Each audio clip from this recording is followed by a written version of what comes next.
This is a more or less formal lecture, not drawn from either of the three books Prosser was kind enough to mention. The microphones sound rather odd. It's called Coda, Reading and Reflection, or The Genius of Hamlet. We read to reflect and to be reflected. Many, if not most of us, can see something of the self reflected in the mirror that Shakespeare supposedly holds up to nature. Oscar Wilde rightly rejected that notion, wittily asserting that it only improved Hamlet's madness as a critic. As Wilde knew well, Hamlet is only mad north-northwest. The wind that blows upon him is mostly from the south. Having written a rather long book on genius, followed by quite a short one on Hamlet, I intend here to work through some of the relations between reading and reflection by invoking the genius of Hamlet, meaning both prince and play. I mean reflection in my hero, Dr. Samuel Johnson's double sense of the word. A mirror is held up to nature, that the image in the mirror returns us to the mind's meditation upon itself in relation to that image. Johnson gives us a paradigm for self-consciousness, for critical thinking about the thinking that takes place in a play, poem, novel, or story. Genius, for Johnson, manifests itself by invention, and the test for authentic genius becomes the power of original invention. Johnson praised the tragedy of Hamlet for what he called its variety, but otherwise he did not single it out for its uniqueness. Something about it, I surmise, made the great critic uneasy. Unlike so many among us, he did not fall in love with Prince Hamlet. The tragedy of the Prince of Denmark did not assume its centrality in Shakespeare's work until the age of Romanticism, first in Britain, then in Germany, belatedly, as always, in France.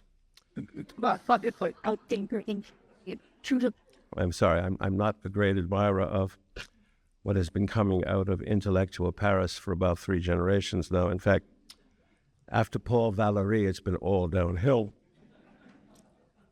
which may indeed be what some of our recent difficulties with that nation have been about. But never mind, that's not what this lecture is on. And I promised myself not to drive us all mad, since now in old age I begin to be intolerably digressive, so I won't do that again, I hope. To a remarkable degree, the romantic image of Hamlet in the graveyard, contemplating the skull of Yorick, the jester, and I think in a sense Hamlet's true father and mother, of Hamlet in the graveyard contemplating the skull of Yorick, fostered the revival of the cult of genius in the later 18th century. When the critic William Hazlitt remarked, "It is we who are Hamlet," he completed a movement of sensibility that already had centered upon Shakespeare's most enigmatic protagonist. The Haslittian contention that Hamlet is everyman is dialectical, since the Black Prince's enormous consciousness, much the widest in all of literature, also makes him the antithesis of everyman, just as Don Quixote is at once universal and extraordinarily idiosyncratic. If Dr. Johnson granted to Hamlet's play the praise of variety, August von Schlegel in 1809 first noted that Hamlet has no firm belief either in himself or in anything else, which is, I think, of course, true. Even Coleridge was mystified by the play, which is of no genre whatsoever, and which breaks all the fundamental rules of stage representation. Indeed, I think after 4 centuries, it's still the most experimental play ever written. We ought to give Victor Hugo the credit for first saying how unbounded the play is. The general judgment for a long time has been that Victor Hugo's book on Shakespeare is primarily about Victor Hugo, but let us recall Oscar Wilde's observation that criticism is the only civilized form of autobiography. How accurate Hugo is when he writes of, and I translate him here, Hamlet, the appalling, the unaccountable, complete in incompleteness, all in order to be nothing. Swinburne went beyond Hugo, whom he greatly admired, in his study of Shakespeare by finding in Prince Hamlet, quite accurately, and this is a quotation from Swinburne, the strong conflux of contending forces. For once, Sigmund Freud regressed, I think made a terrible mistake, by attempting to fasten the Oedipus complex upon Hamlet. It will not stick, and merely shows that Freud did better than T.S. Eliot, who preferred Coriolanus to Hamlet, or so he said. Who can believe Eliot when he exposes his own Hamlet complex by declaring the play to be, of all things, an aesthetic failure? Which, of course, always makes me wonder, here I go digressing again, if Hamlet is an aesthetic failure, then the world, east, west, north, or south, has never seen an aesthetic success. James Joyce did far better than Eliot in the library scene of Ulysses, where Stephen marvelously credits Shakespeare in this play with universal fatherhood, while accurately implying that Hamlet is fatherless, thus opening a pragmatic gap between Shakespeare and Hamlet. Hamlet, I would agree, is unfathered because his play is of no genre, and as a drama rebels, finally, against Shakespeare himself. Doubtless Shakespeare invested much of his pride and his affection in Hamlet, but the prince is ungrateful, clearly resents the play he dominates, and has no particular affection for Shakespeare. Though we see Hamlet attired in the black of mourning, I think it is wholly questionable whether his grief is ever for his father, or whether his jealousy has that much to do with his sexual backnet of a mother. The play's subject massively is neither mourning for the dead nor revenge upon the living. All that matters is Hamlet's consciousness of his own consciousness, infinite, unlimited, and at war with itself. Something crucial in Hamlet has died well before the play opens. Foregrounding the play and its protagonist will take us back to the only vital relationship that Hamlet ever has had or could have with Yorick, King Hamlet's jester, who died, the gravedigger tells us, when the prince was 7. The grief the child then felt we can only surmise, but what I think must be finally the play's most important scene, Hamlet's battle of wits with the formidable gravedigger, allows such surmise most of the materia poetica that it requires. The enormous subject of this play is the meaning of self-consciousness and the transcendence of play acting that produces the Hamlet of Act 5, whose consciousness is so drastically purged of self. More even than King Lear, Hamlet's play turns into a cosmological drama, which is what the prince demands and requires, but which Shakespeare is rather reluctant to grant him. Hamlet is not, of course, the only Shakespearean character who dwarfs his role in the play. Shylock, Falstaff, Malvolio, Iago, and Cleopatra all are, as it were, hobgoblins who have run off with the garland of Apollo. Though I continue to love Falstaff best, I acknowledge with some melancholy that even Falstaff is not quite as transcendent as Hamlet is. But then I cheer up when I remember that Falstaff is immanence, that is to say with an A, I-M-M-A-N-E-N-C, immanence itself, pure being. Moved into the same drama, Falstaff would have tried to replace Hal with Hamlet, but to little avail. In the combat of wit, Falstaff would hold his own, but I think there is no love left in Hamlet once Yorick is dead. Both old formalists and new resenters are very glad to run me out of the academy, though I still won't budge, for judging Hamlet and Falstaff to be more real than they are. But I intend a precise distinction by that. None of us in this room is how meaning gets started rather than repeated. Hamlet and Falstaff are very rare instances of how fresh meaning does get started through excess, overflow, and what Wallace Stevens charmingly called florabundance. Stated more bluntly, Hamlet and Falstaff are geniuses. By genius, I name what I have surveyed recently in rather too large a book, Genius, a Mosaic of 100 Exemplary Creative Minds, a book about which I have sad feelings because, as Prosser intimated, is rather like an abandoned child since they sliced into me on the very day of its publication. A literary genius is tested by her or his ability to expand our consciousness without deforming it. I guess I'll repeat that because it seems central to me. The test for literary genius is her or his ability to expand the reader's consciousness without in any way deforming it. Falstaff's genius is in the oral tradition. He is the ribald Socrates of Eastcheap. Hamlet's genius is yet more unique. He is the only literary dramatic character who can be said to possess and manifest an authorial consciousness all his own, not to be confused with William Shakespeare's. Perhaps all that Hamlet truly has in common with Shakespeare is that their mutually scandalous intellectual brilliance is so enigmatic. Hamlet, character and play, has so many literary descendants, from Goethe through Samuel Beckett, that the choice of what came after always has a touch of the arbitrary.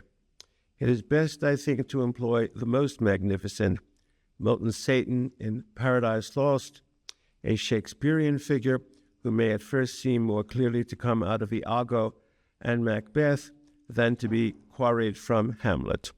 To Iago, Satan owes his starting point, what he calls the sense of injured merit, of having been passed over, whether for Cassio or in his case for the Son of God.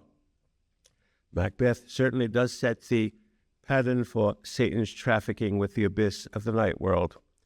A boy 8 years old when Shakespeare died, Milton, as a young man, actually contemplated writing another Macbeth, but then wisely thought better of it. In the Satan of Paradise Lost, Milton, knowingly, I would think, portrayed a second Hamlet, a very dangerous enterprise even for the strongest poet in the English language after Shakespeare and Chaucer.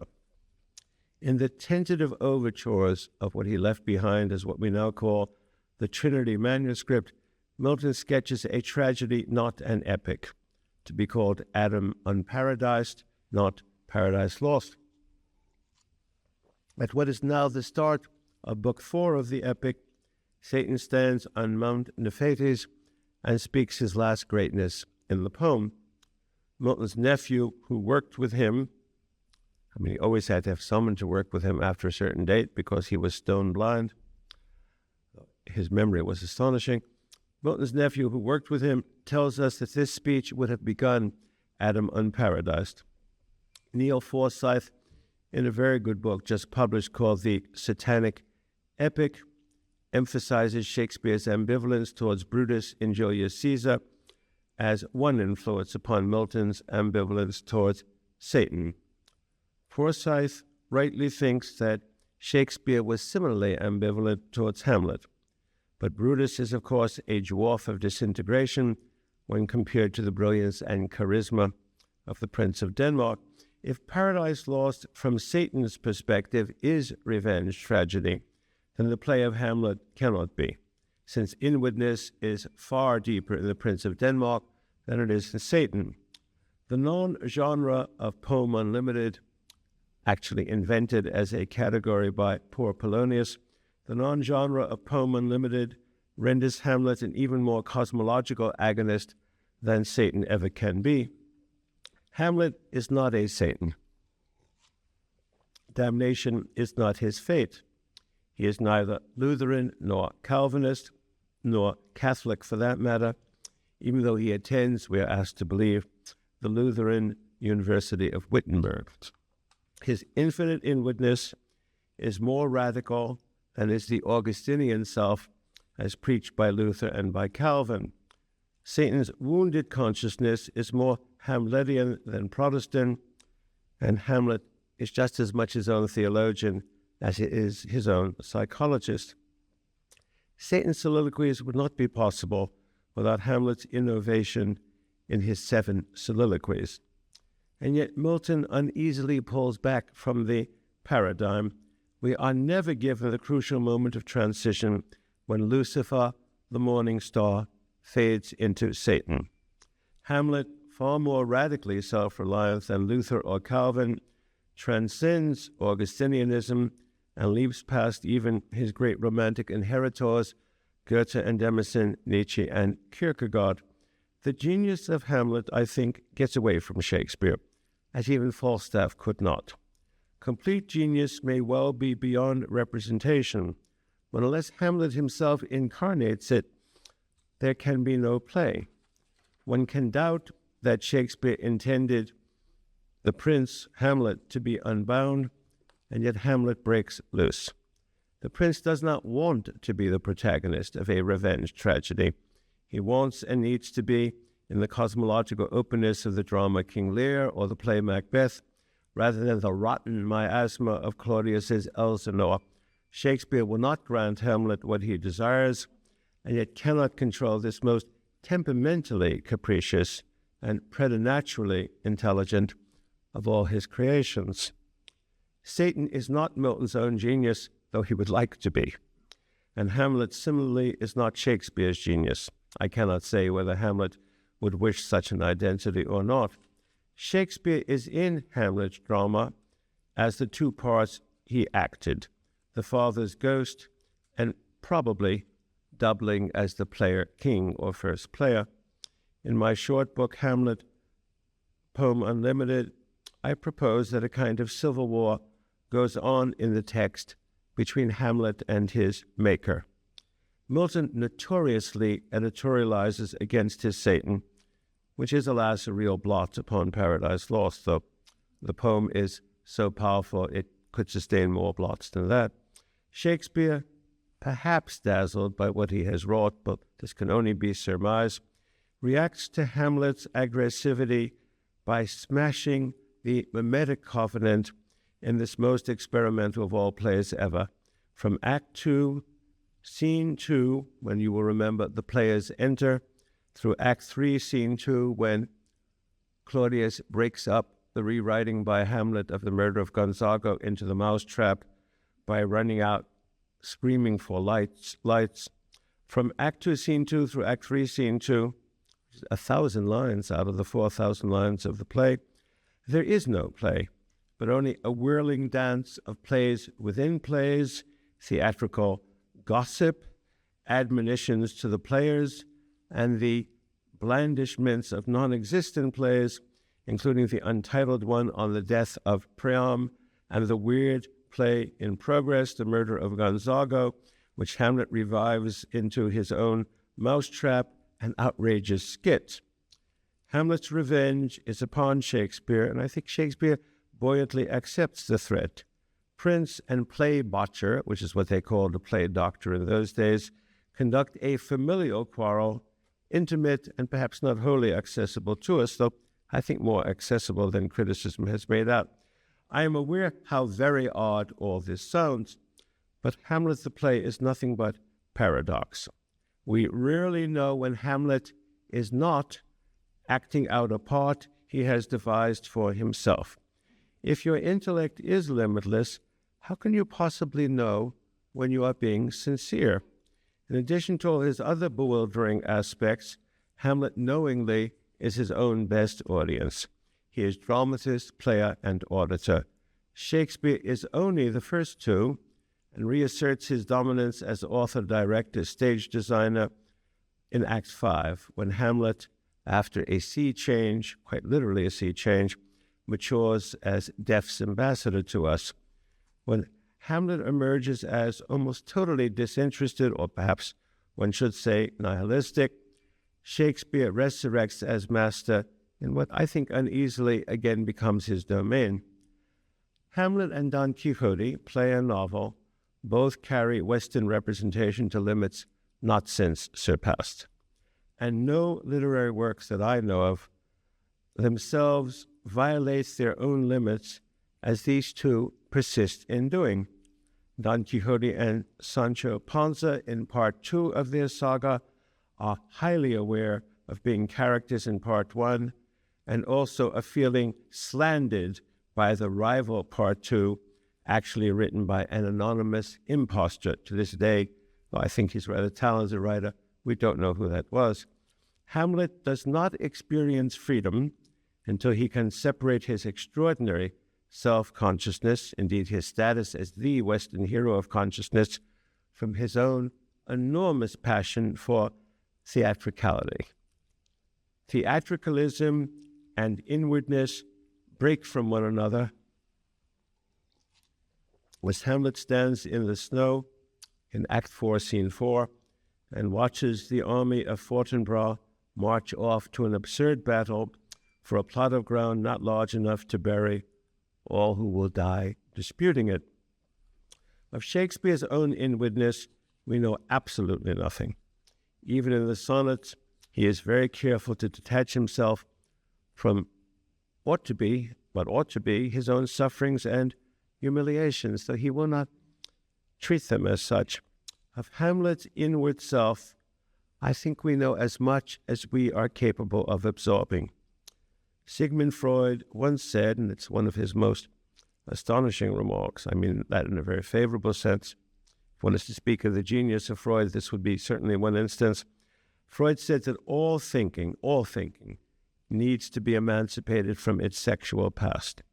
Obsessive thinking, on that account, is what cannot be freed. Though Milton's Satan takes Hamlet for precursor, Hamlet is not an obsessive thinker as Satan is. It may be that had Milton been willing to foreground Satan for us as the unfallen Lucifer, we would understand better the satanic predicament. Shakespeare is the greatest master of what I would call foregrounding, or as we always might say, inference in Western literature. Hamlet is given a long foreground, as are Falstaff and Cleopatra, but Falstaff's is more solitary. I mean, Freudian slip. Something in me must want to be talking about Falstaff. What is written on the page and what I intended is, but Hamlet's is more solitary and astonishingly divided against itself. Forgive me. Like Shakespeare, Hamlet seems informed by Montaigne. One might indeed expect Hamlet to write essays in Montaigne's mode instead of being an amateur dramatist, but Hamlet's genius is that of an improviser. Since Shakespeare was the most notorious of improvisers ever, as Ben Jonson keeps telling us, this is one instance, at least, where Shakespeare risks some degree of self-portraiture. Surely, like Shakespeare, Hamlet is copious and rapid in thought and in speech.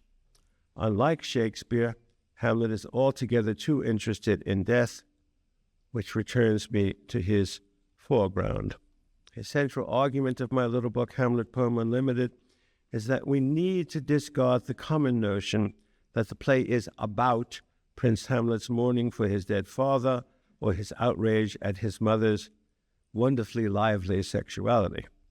He may speak at times as though the double shock of his father's sudden death and of his mother's remarriage has inaugurated a radical change in him, but foregrounding allows us to infer that something central in Hamlet has died before the play opens. The authentic originality of Shakespeare's play, its inventive genius is that its prime subject is Hamlet's consciousness of his own consciousness, unlimited, yet, as I've said, at war with itself. It makes sense to me to say that my closest friends and I are self-conscious. Thank you, President. But I find it, thank you, dear, but I find it, old friend, very kind of you, but I find it misleading, thank you, dear, to say that of Hamlet, because his consciousness, unlike ours, always intends an object. T.S. Eliot, in his unfortunate essay on Hamlet, allowed himself to sneer, and I quote this gratuitous and nasty sentence, "We should be thankful that Walter Pater did not fix his attention on this play." I myself have never found a better essay on measure for measure than Walter Pater's, and I wish that the marvelous aesthetic critic had left us something on Hamlet. Eliot, like his abhorred Freud, as I've said, had a Hamlet complex, and so decided that, and I quote Eliot, "the essential emotion of the play is the feeling of a son towards a guilty mother." Pater would not have made so feeble an interpretation, and I'm happy to quote here his contrast between Measure for Measure and Hamlet. This is Pater, so I wish it were Bloom. Measure for Measure is hardly less indicative than Hamlet even of Shakespeare's reason, of his power of moral interpretation. It deals not like Hamlet with the problems that beset one of exceptional temperament, but with mere human nature. We, Walter Pater included, are mere human nature. Hamlet's temperament is certainly exceptional, since its power of negation is so overwhelming. Pater, forgive me, who believed, I've got ice in my mouth. I'm sorry, my dears. Medication, as you know, makes the throat extremely dry, so bear with me. Pater, who believed only in perception and sensation, is very close to Hamlet's skepticism and to Montaigne's. Eliot, Christian long before he converted to the Church of England, was so offended by Hamlet that he actually described the Prince of Denmark as an adolescent. I have loathed Eliot's criticism my whole long life, but sympathize with him because his fear of Hamlet is accurate. Hamlet is more intelligent than we are, and as he warns us, very dangerous to know. The Hamlet complex is a great burden.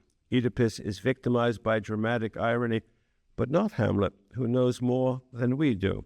His psychological acuity remains devastating, and together with Falstaff, Hamlet pragmatically is Shakespeare's implicit celebration of his own genius, of his final emancipation from the influence of Christopher Marlowe.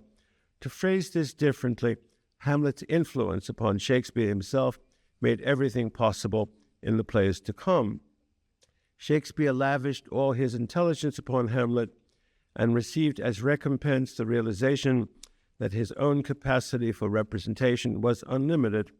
After Hamlet, inwardness could go no further except into the madness of solipsism.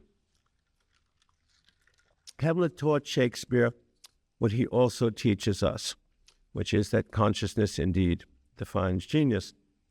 Like Hamlet, Shakespeare manifestly exceeds us in consciousness, and where consciousness is unlimited, it grows impatient with mimesis, or the imitation of nature. If we had adequate productions and performances of Hamlet, I myself have never seen one, though people tell me, I was up in Boston, and many people who came forward to talk to me afterwards said that one simply must survive long enough to see Mr. Simon Russell Beale in the role, but alas, I haven't as yet. We might understand better that the play transcends the imitation of an action and finds ways of representing thinking as such, thus inducting us into the possibilities of what could be called a theater of mind. Whether Ibsen and Chekhov, Pirandello and Beckett, all of whom wrote their own Hamlets, whether they have been adequate to the challenge of Hamlet remains uncertain. You can make of the play Hamlet and of the protagonist pretty much what you will, whether you are playgoer or reader, critic or director, actor or ideologue.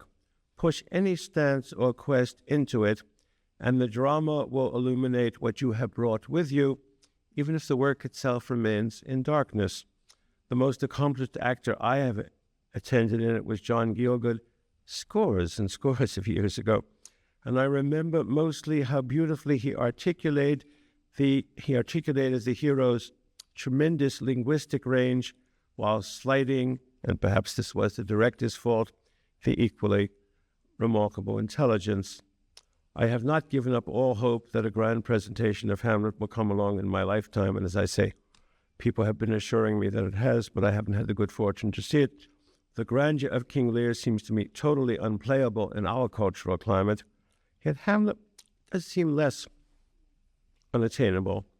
That may be because almost all of us seem to have an intimate relationship, if not with the actual play or the prince, yet with our own idea of both, however unformed or mistaken that idea may turn out to be.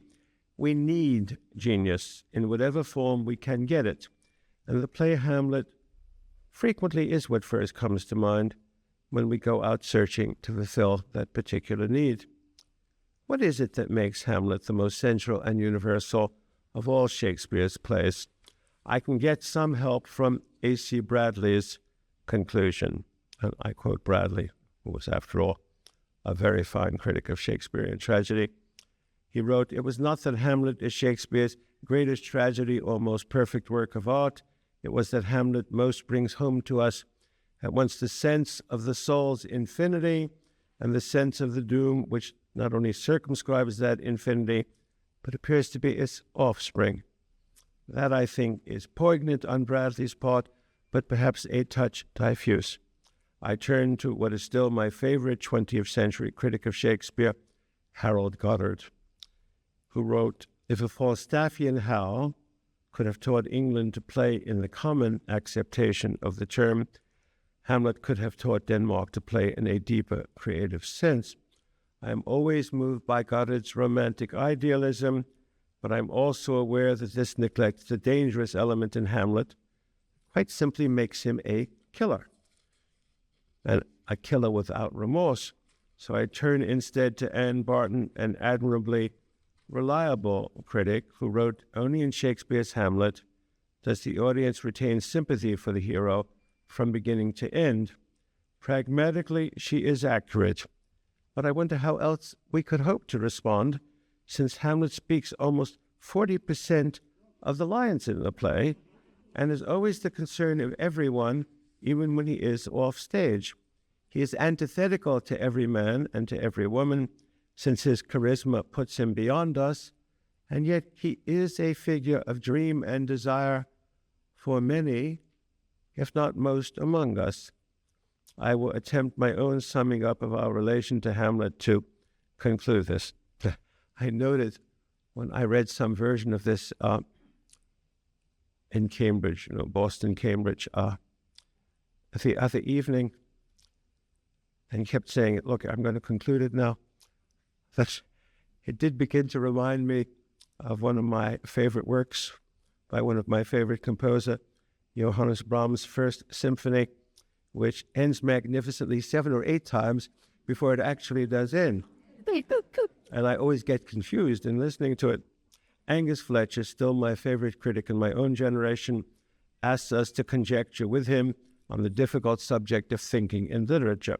For Fletcher, representing thought in literary language involves what he calls an iconography of thinking, and not one more wearisome theory of textuality or of linguistic adequacy. Refreshingly, Fletcher reminds us, and I quote from him here, that great works of literature require style and intelligence which belong to an author. If Angus were here, I would hug him for that. The death of the author, of course, never took place, except in Paris and in its weak imitators on this side of the water. Here is Fletcher on Shakespeare's mastery of figurative language. To the extent that Shakespeare speaks with streams and cataracts of poetic figures, the assumption seems to arise that thought is whatever, sorry, my dear, it's ice again, forgive me, is whatever can be put into language somehow, and he italicizes that somehow. So I come back to myself now, rather than to my dear old friend Angus. No one else in Shakespeare, as I think we would all say, speaks with streams and cataracts of poetic figures more strikingly than Hamlet does. And there does not appear to be anything whatsoever that Hamlet cannot put into language.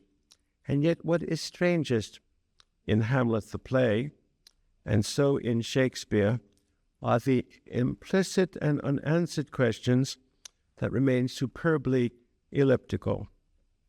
Why does Hamlet return to Elsinore after the aborted sea voyage to England? Why does Shakespeare insouciantly risk the dramatic continuity of his play by cutting so extraordinary a gap from Act 2, Scene 2, as I said, through Act 3, 2? Why does he provide for the formidable Hamlet so mere an opponent as Claudius? Hardly the mighty opposite the Prince of Denmark requires and wants. The answer is that Shakespeare, after all, grudgingly does give Hamlet the cosmological drama that the protagonist demands of him. The play is sublimely large in its hero's spirit, and the ellipses testify to the eminence of the work. Of Hamlet himself, I think we must finally observe that his deepest desire is to come to an end of play acting and to seek annihilation as the only way out of his labyrinth of inwardness. The enigma of Hamlet, and I mean the prince, not the play, is that so many of us are moved to identify with him when he does not want or need such identification, and yet he urges Horatio to stay alive, to retell the play's story, lest the prince bear a wounded name forever. Why does Hamlet still care? Why, after all, do any of us care whether our name will be remembered and how? Hamlet, who questions everything, perhaps reminds us of the enormous cost were any of us to join him in his project. Thank you.